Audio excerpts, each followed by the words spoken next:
Pourquoi dit-on « cheveux » dans les expressions françaises? L'expression « tirer par les cheveux » veut dire qu'une idée est compliquée ou qu'un raisonnement est illogique. Son origine est liée aux joies de la torture. Par exemple, celle où on vous accrochait par les cheveux à la queue d'un cheval et on vous traînait jusqu'à ce que vous avouiez votre crime. Dans ce cas, on pouvait faire dire n'importe quoi à n'importe qui, même quelque chose de totalement tiré par les cheveux.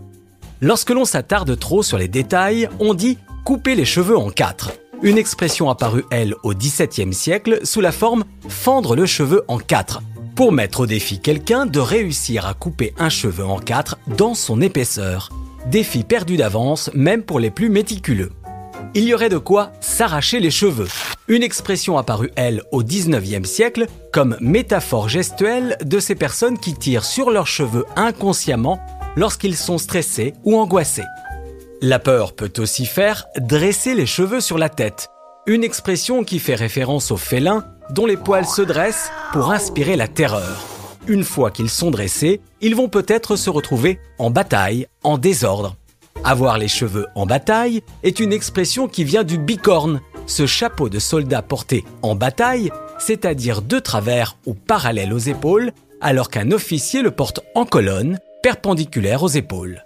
On dit aussi arriver ou tomber comme un cheveu sur la soupe, qui exprime de fait le côté malvenu du cheveu qui gâche la nourriture, qui tombe mal, au mauvais endroit, au mauvais moment.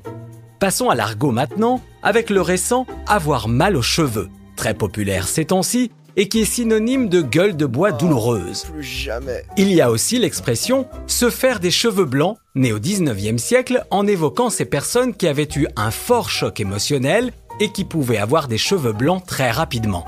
Ceux qui ont encore leur couleur et qui se mélangent au blanc seront eux poivre et sel, métaphore culinaire évidente. À propos de référence à la nourriture, depuis le début du XXe siècle, on déguste des filaments alimentaires appelés cheveux d'ange, de quoi avoir un cheveu sur la langue. Sur ce, à bientôt.